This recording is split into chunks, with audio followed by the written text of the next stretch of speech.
नमस्कार दोस्तों, news knowledge में आपका स्वागत है। दोस्तों, लोकसभा चुनाव 2024 के पहले चरण की 102 सीटों पर कहां कितना मतदान हुआ है। आज 19 तारीख को लोकसभा चुनाव का पहला चरण का मतदान खत्म हो चुका है दोस्तों। तो आइए जानते हैं कि कहां और कितने % वोटिंग हुए हैं। दोस्तों, लोकसभा चुनाव 2024 के पहले चरण के लिए शुक्रवार को मतदान हुआ। 21 राज्यों और केंद्र शासित प्रदेशों की कुल 102 सीटों के लिए वोटिंग हुई। पहले चरण में जिन सीटों पर मतदान हुआ उनमें तमिलनाडु की सभी 39 सीटें, राजस्थान की 12, उत्तर प्रदेश की 8, मध्य प्रदेश की 6, उत्तराखंड की सभी 5 और महाराष्ट्र की 5, असम और बिहार की 4, पश्चिम बंगाल की 3, मणिपुर, मेघालय और अरुणाचल प्रदेश की 2 और छत्तीसगढ़, मिजोरम और त्रिपुरा की 1 सीट शामिल है। तो टोटल दोस्तों पहले चरण में जो आज शुक्रवार 19 तारीख को समाप्त हुआ, टोटल 102 सीटों के लिए मतदान हुए।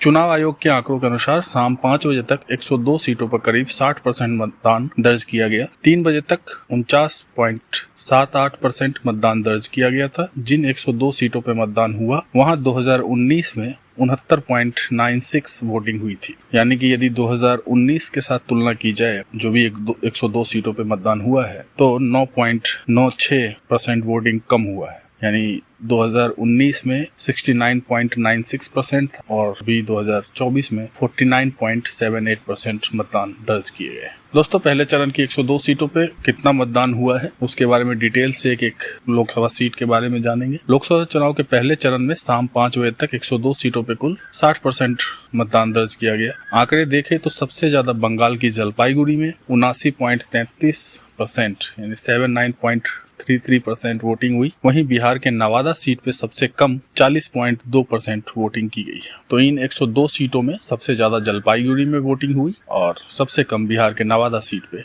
40.2% लोगों ने वोटिंग की। दोस्तों, पहले चरण में उत्तर प्रदेश की 8 सीटों पे मतदान हुआ। शाम 5 बजे तक सहारनपुर सीट पर सबसे ज्यादा 63.29% यानी 63.29% और रामपुर सीट पे सबसे कम 52.42 यानी 52.42% वोटिंग हुई है। वहीं यदि हम बात करें उत्तराखंड की, तो पहले चरण में उत्तराखंड के सभी 5 सीटों पर मतदान हुआ। शाम 5 बजे तक नैनीताल उधम सिंह नगर सीट पर सबसे ज्यादा 59.36% और अल्मोड़ा सीट पर सबसे कम 44.43% वोटिंग हुई। वहीं बात करें मध्य प्रदेश की, तो पहले चरण में जिन 102 सीटों पर मतदान हुआ उनमें मध्य प्रदेश की 6 सीटें शामिल है। शाम 5 बजे तक छिंदवाड़ा सीट पर सबसे ज्यादा 73.85% और सीधी सीट पर सबसे कम 51.24% वोटिंग हुई। वहीं यदि हम बात करें राजस्थान की, तो पहले चरण में जिन 102 सीटों पर मतदान हुआ उसमें राजस्थान की 12 सीटें शामिल है। शाम 5 बजे तक गंगानगर सीट पर सबसे ज्यादा 60.29% और करौली धौलपुर सीट पर सबसे कम 42.53% वोटिंग की गई। दोस्तों, बात यदि हम बिहार की करें, तो बिहार में शाम 5 बजे तक औरंगाबाद सीट पर सबसे ज्यादा 49.95% और नवादा सीट पे सबसे कम 40.2% वोटिंग की गई। अन्य राज्यों में क्या हाल है दोस्तों, इसके बारे में भी जानते हैं। तो इसके अलावा पहले चरण में जिन 102 सीटों पर मतदान हुआ उसमें तमिलनाडु की सभी 39 सीटें, महाराष्ट्र की 5, असम की 4, पश्चिम बंगाल की 3, मणिपुर, मेघालय और अरुणाचल प्रदेश की 2, छत्तीसगढ़, मिजोरम और त्रिपुरा की 1 सीट शामिल है।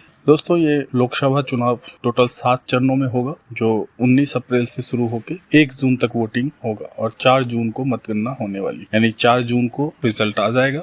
इसमें यदि हम डेट की बात करें तो 19 अप्रैल को पहले चरण की वोटिंग होगी, जबकि दूसरा चरण 26 अप्रैल, तीसरा चरण 7 मई को है, चौथा चरण 13 मई, पांचवा चरण जो होगा वो 20 मई को है, छठवां 25 मई और 7वें चरण का मतदान 1 जून को होगा। वोटों की गिनती 4 जून को होनी है। पहले चरण में 19 अप्रैल को 21 राज्यों केंद्र शासित प्रदेशों की 102 सीटों पर वोटिंग होगी। इसके साथ ही 10 राज्यों में चुनाव की प्रक्रिया पूरी हो जाएगी, यानी 19 अप्रैल को 10 राज्यों की जो चुनाव प्रक्रिया है वो पूरी होगी।